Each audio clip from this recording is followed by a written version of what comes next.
Did you know that Jesus said in Luke chapter 17 that it's impossible that offenses won't come? How will you deal with offenses in your life? Stay tuned.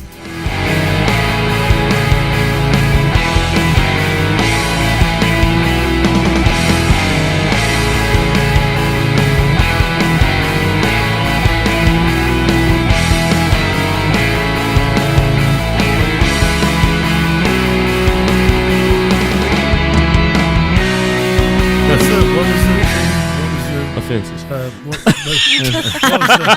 What was the conflict? Conflict. You just gave the intro. I'm not editing any of this. People are going to know what I have to deal with. They're going to be just like Mike. We're not. Mike got all kinds of conflicts. For real? Who was it that said that again? Jesus. Oh, you're talking about fences. Yeah, fences. That's what I was going to say. I got was it? yeah. Go ahead, brother. They're circular. Fences. Offenses. Go, brother.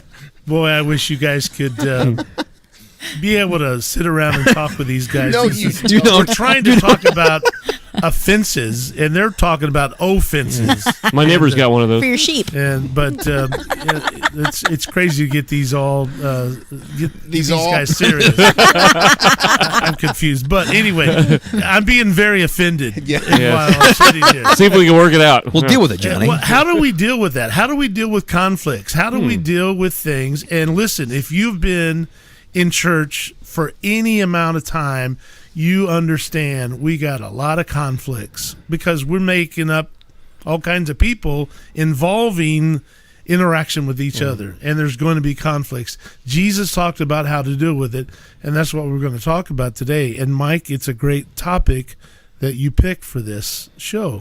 That's because I'm in conflict with my oldest son right now. Again? Anyway, yeah. And that's J. Michael Paul sitting to my left, Carter Allen's on his left, John Muncie, of course, you met him, and his gracious, beautiful daughter, Bethany's over there. And to my right is my beautiful and wonderful daughter. And we're talking about conflict because, Johnny, I see so many people, not only in the church, but outside of the church, that are in conflict. Mm-hmm. Right. And I think, especially when you see people in the church, sis, that why don't they handle? I mean, these are grown adults, right? Talk a little bit about. Are you in some kind of conflict right now? Listen, if you are, Bethany, don't mention names. Are you leading her in questions here? No. Objection. Overruled. Leading. Are you in some kind of conflict with anybody that you know of? Yeah, I am. And it's Confession's good for the soul. Sinner. No, we're kidding. Yeah, and it's been super difficult. And they're watching right now. That's right. Yeah, so I got to be really careful. No, not really. Thanks a lot, Dad. But it's hard. Yeah, it's hard because, of course, you feel deeply wronged. Like, hey, what is going on? And I know the other person on the other side of the fence, the offense, they're feeling the exact same way too. Sure they are. And so it's that struggle of, okay, let's talk about it, but Lord, you got to open my eyes to what I'm doing wrong, because I just see what they're doing wrong, and they only see what I'm doing wrong. That's right. And that's part of the tension of why it makes it so stinking hard. Right. Two sides to each Of course, fence. I mean, we've understood now why you're still single. Okay. That was going to come up. About that Had to come up again. Yeah. Bethany, sweetheart, are you in any kind of conflict with, have you been, brothers, mom, dad? This is a good place for counseling. You know, Dr. Richardson is a very good guidance counselor. No, I mean, have you found yourself in a problem with maybe a non-believer that? I mean, you're kind of easygoing though. I try to be.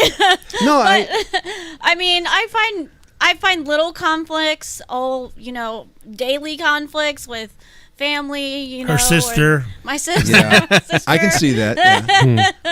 Yeah. And at work, I mean, sometimes, but I feel like with those conflicts, I try to hit them head on to where I deal with them at that point and I get over them pretty quickly. I don't think that I have ever been in a real like lasting long conflict to where I'm at odds with someone for a very long time. You see someone in the like- grocery store, you have to go down the other aisle. Right. Exactly. Right. No, I get that. Yeah. I mean, so I mean, I try to, but I mean, there's always conflict, and there's always things that you have to deal with, and if you don't deal with it head on, and you don't, just putting it under the carpet or like, got to deal with it. ignoring it Right. it It's not gonna doesn't make it- help. It doesn't help. It doesn't help anybody. Now, Carter, you're in conflict with your flesh. Well, that was last week. No, But you- I won. You probably my you probably goodness. meet more people than anybody because of your nature of your Oh, work. hundreds of people. Do you find yourself in any conflict? I have in the past. Yeah. I've had one in particular deal with a non-Christian, and that's a whole different ballgame, by the way, when you have that. But as a Christian, the Bible calls us peacemakers. Children of God are supposed to be peacemakers. So with this individual, I did everything possible. Complete misunderstanding. Did everything possible. Actually went to his house and leaned on his fence while we had a discussion. Okay, literally, yes, I brought the fence into it. Yeah. And didn't get it resolved. But you know what? It was one of those deals where I was clear. Yeah. And to this day, if I see him at McDonald's, well, maybe not at McDonald's. Yeah, at McDonald's, I still wouldn't have a problem with him. It's like, hey, Wait a second. hey, so and so. If it was Burger King, you were fine. well, yeah. McDonald's is the safe zone. Pretty much. But Johnny, you've been in conflict not on purpose, but you've been kicked out of churches because of preaching, right? But did you ever try to reach out and say, "Hey, brother, listen, I wasn't talking about you"? I mean, is that anything that's Usually, those situations, you usually just have to. you let it go? Yeah, you let it go. You just you bow out, and you bow out gracefully, and you take it, and you just you try to try to feel their pain and walk on, and Boy, what you say on the microphone, what you say in private is totally. I'm kidding. I'm kidding. Yeah, of course. Michael, you find yourself in any conflict? Every day with everybody. I believe that. He's got that Mike Richardson personality. And that's honestly, I think that's more of a internal conflict. It's my own personality. Being former military, law enforcement, I'm a stickler for the rules. When you don't follow the rules, it drives me nuts. And so we have a conflict if you don't follow the rules during our interactions. Yeah. But that's more of an internal side. They're unspoken rules that no one knows, but they're not following them. You might check out Santa Claus 2. You might like that movie. Really. I was in conflict with a supervisor for the longest time. And for whatever reason, she just took a dislike to me and my performance. Something about you post office people. I knew that was coming up. It was there was a little girl. When I say little, she was little in stature, and she was also 25 years to my junior. And so the route that she had, she could really burn this thing up. She could really go at it. And so when she bit off and I got the route, old Mike is not burning that up. Not that I'm trying to walk the dog. I just didn't have her, her youth and her stamina, and they were trying, and her knees, yeah. And so they're trying to hold me to this young girl's standard. And I said, I can't do it. And so we were constantly in conflict with my supervisor. And I'll never forget. And I confessed to my church. You remember this, Carter? Which time? Sorry. Anytime I have a shortcoming, I always tell, and I remember this was horrible. Good. I stepped out in the aisle away from the case where I'm casing my letters, and I stepped out in the aisle, and I said, it's not screaming loud, but it was really loud, "You're the reason nobody likes to work here," as the supervisor walked away. Of course, everybody turned around and see. And of course, the way the sinners are, they egg sin on. Oh, yeah. They want you to keep going. That's the spirit. Yeah. Come on, give it to her. Tell her off. And then what really did it, way to go, preacher man. Oh. Oh, did they really say that? Yeah. It wasn't a stab at me. That's just what they know me as. It was, and though. that day right then, Bethany, that's the day that I never took another lunch. I never took another break, and I went as fast as I could because I thought I'm going to make that supervisor never have to say anything, because I felt I apologized immediately. Wow. Oh, buddy. Yeah, you talk about feeling pretty low, But so anyway, who wants the story to top that one? Well, you know what? Here's the deal. Everybody has got something that's hitting them hard, like what you're just talking about. Each person's an individual, and they've got their own individual situations. When we come back, Mike, let's show what Jesus said is the way to deal with conflict, because there is a right and a wrong way. There to are do that. keys to resolving conflict. Right. Yeah. And because somebody watching right now has it either in their family, in their neighbor, in their church, in their job. There's something going on. But God's given us hope in His Word, and we'll talk about that when we come back right after the break. Sounds good.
Thank you for sticking around for the second half of Against the Current. Back in 2017 in January, John, there was a luxury hotel called the Romantic Sea Hotel in Jeggerwort.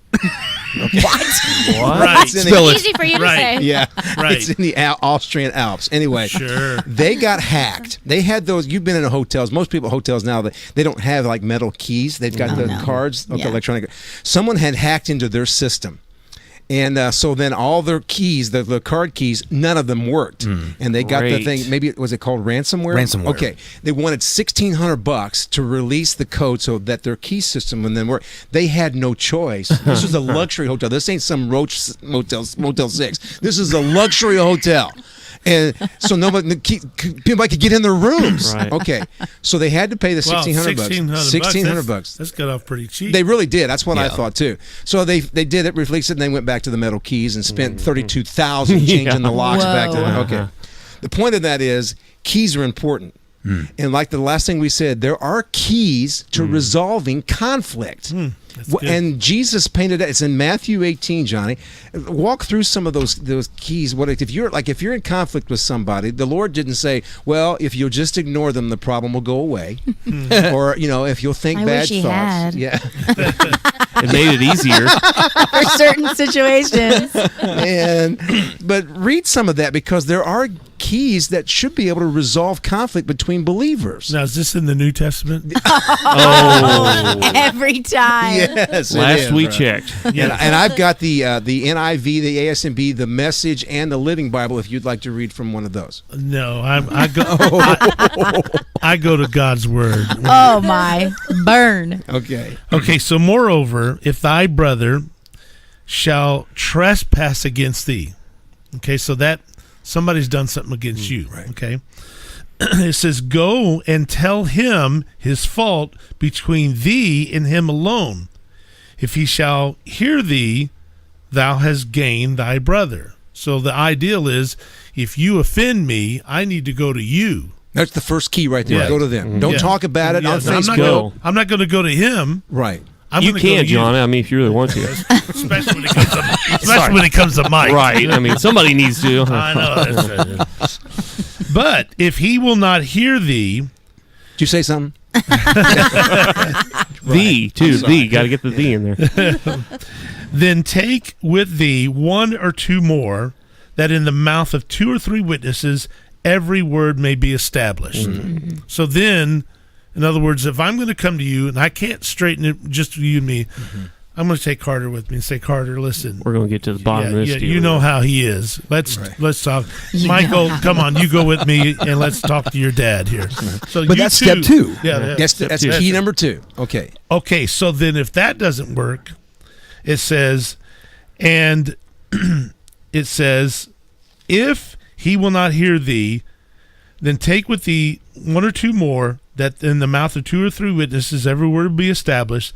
And if he shall neglect to hear them, tell it unto the church. Wow, that's a big one. But if he neglect to hear the church, let him be unto the heathen and the publican. Here's the deal. We do it just backwards. Everybody else, the whole church finds out before you and I get dealt with. Then we wonder why it doesn't get resolved, huh? Yes, exactly. Yeah. Right, exactly. But I mean, so what? I mean, if we would just do that, do you think it would resolve? Think about some of the stuff that you've been into with believers now. If they're not believers, you don't expect it. Would it work? Well, sure, it would work. 100% of the time? 100%. Janet? Janet, would you take lies for 200? I'll take lies for 1,000. Because you're dealing with somebody that is a believer. Yes. And you've done 1. Yep. You've done 2. Yep.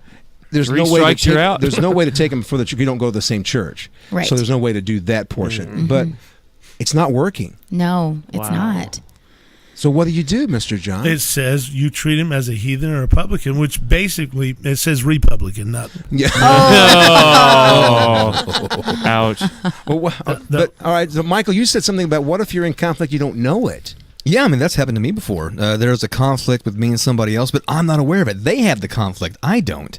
And it is irritating when they don't come to me. They either hold it in, and so that obviously changes their behavior. Those pent-up emotions changes the way they interact with me, or they tell somebody else, like a supervisor who then talks to me, or just plain gossip. Right. What was you said? Rubber. Grumble, grumble, grumble, grumble, grumble. Well, Carter, you said that you didn't get the conflict resolved. I did not. No, and You went to McDonald's too. Oh yeah, I mean, come on. It was. I mean, if a Big Mac can't settle conflict, what are you going to do? And then was he a Do a believer? Happy Meal. No, he was not a believer. There you go. And there was chicken nuggies. And it's funny if you analyze what's going on when you really do go to someone and you're sincere and they don't receive it. John's exactly right. They're not a believer. Because if they're a true believer, they're also going to want to resolve it. And if that doesn't happen, then one of you probably isn't a believer. In this situation, yeah, it didn't get resolved, but it did on my end, and that's very important. Because as long as your heart is clear before God and that brother or sister, whatever it may be, that's what our responsibility is. You cannot change someone's mind. Only God can do that. Right. So with that in mind, does that mean that this methodology for resolving conflict, is it exclusive to believers, or should you also resolve, or at least try to resolve conflict with non-believers in this same manner? You know, I think everything to me, I think works according to God's word. I think that this policy would work under any circumstances. I just think it's more obvious when we start to think that this is something that he says, if thy brother shall offend thee. Yeah, that's So this brother. is- Yeah. Yeah. So it's something within The church. the body. Yeah. Hey, Bethany, But- see but those it would work. those pink highlighted things? These are a couple of quotes. Listen to a couple of these. Some of them are by anonymous, but listen to this. This is amazing. 20% of all conflicts are due to difference of opinion. 80% of all conflicts are due to tone of voice. Now, isn't that true? Yeah, that is true. Well, what's that supposed to mean? Yeah. I don't agree. Isn't that true? No, and I tell you, because especially when it comes to the written word, Bethany, on Facebook. Have you ever found yourself? Are you a big Facebooker, Instagram, Twitter chick? Yes, sometimes. Okay. Have you ever, when someone has responded to something that you've typed, or maybe you've typed, have they taken it completely the wrong way? Oh, yeah. Because of the man. Oh, yeah. Oh, don't get Bethany riled up. Punctuation. I hate your stinking guts. LOL. because I've started issues on Facebook before. I have. Because honestly, you don't know nowadays. If you're trying to take a poke at somebody, you can say anything as long as you Yeah. tag it with LOL Or a Right. face. Yeah. Or emoji. or an Or emoji emoji. sign. Yeah, read that next one Right. there, Bethany. Conflict cannot continue without participation. Ooh. But there again, if we There you could go. just stop the fight, Johnny, wouldn't that work? I don't. It may agree. not go, do. Is there one more? I can't remember what I put Yep. down there. What's that? Sometimes God doesn't send you into a battle to win it. God sends you to end it. To end it. That's a Ooh. good one too. Now, have you got any long-lasting conflicts still that you're aware of?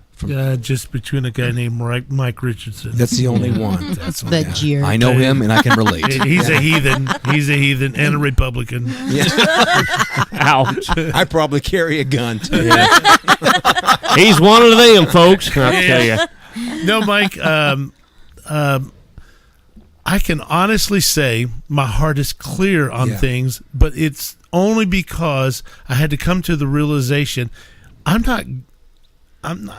getting worse from this. I'm not getting better. It's a poison. Exactly what it is. That unforgiveness, that bitterness is eating me alive. Yes. I've got to let this go. This is why Jesus says when you go to the altar and there you realize that you have aught against somebody, you leave your gift at the altar. You go and you reconcile that, and then you come back, which tells me there's something more than just the sacrifice of what you try to offer to God. There has to be a relationship thing there.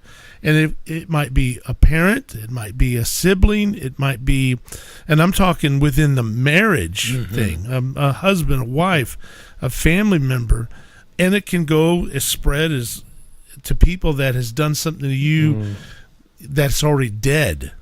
You know, somebody who Right. offended you, that did something to your daughter or your dad years and years ago. You got to let that go. Jana, in the last 20 seconds, what's some good advice for somebody listening?